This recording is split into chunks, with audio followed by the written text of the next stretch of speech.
สบายดีทุกคนคลิปนี้ซิมมอลเรื่องกล้องตัวนี้เลยนะนี่กล้องตัวนี้ KA2 Camera บ่ถ้าไม่อ่านชื่อผิดก็ต้องขอโทษขออภัยด้วยทุกคนเด้ออันนี้ก็บ่ได้เก่งภาษาอังกฤษไปหรอกการได้นิดหน่อยปัญหามันก็อืมมันบันทึกได้แต่เสียงนะบันทึกภาพบ่ได้แปลกนะคือว่าเป็นน้ำ SD card นะเปลี่ยน SD card ก็ยังคือเก่าอืมนี่เป็นคู่มือนะนี่เดี๋ยวเบิ่งคู่มือกันก่อนนะถ้าแม่นว่าใครอยากสนับสนุนเรื่องกล้องก็ติดต่อมาได้เด้อทุกคนเด้อติดต่อมาทาง Facebook เพจ Facebook ส่วนตัวเว้ยอืม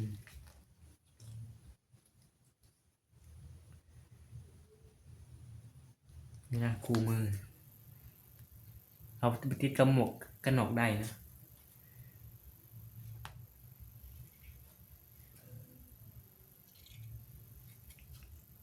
อืมนี่ตัวมันหับได้แต่ SD card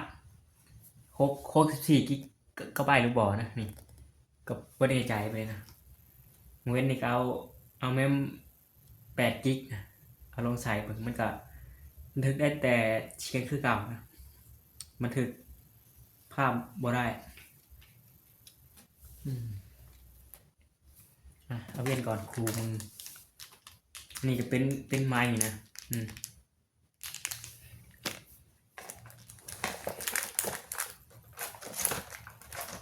ส่วนตัวกล้องมันอยู่นี่ถ้าเพื่อนยังไม่ได้เบิ่งคลิปรีวิวกับไปเบิ่งคลิปรีวิวได้ทุกคนนะแต่เห็นคลิปรีวิวไปแล้วแหละมีสายสามนะนี่ตัวนี้ก็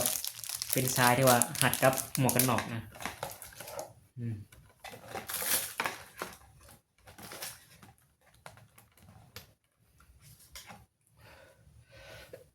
โอ้ยขออภัยทุกคนเป็นไอเลย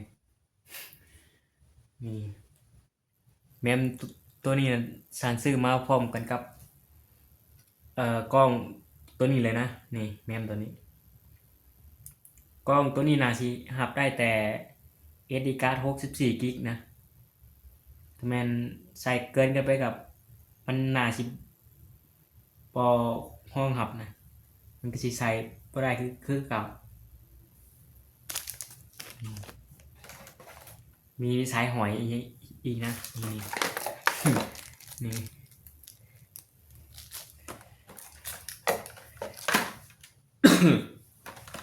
จะได้กล้องอันตัวที่ว่าอย่างว่าอืมสื่อยังหน้ากล้อง DJI นี่นะที่กล้อง DJI กล้องตัวนั้นราคามันค่อนข้างแพงนะ20,000กว่าๆตัวยังบ่มีเงินซื้อมันนะเพราะว่า YouTube กับ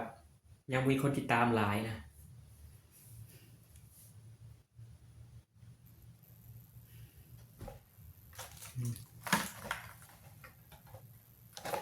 ส่วนนี้ก็มีแต่นี่สายหอยนะสายอันนี้ก็มีหลายจะกับไปทิมอยู่ชแนลกับโบฮูนะ โอเคทุกคนเลยคลิปนี้ก็สิมีแต่สำนีก่อนนะถ้าหากว่าผิดพลาดประการใดก็ต้องขอโทษขออภัยหลายๆเลยแหละทุกคนเลยก่อนจะจบคลิปกันกดไลค์แล้วก็กด Subscribe แล้วกดกระดิ่งแจ้งเตือนน้อยกันเด้อทุกคนเด้อโอเค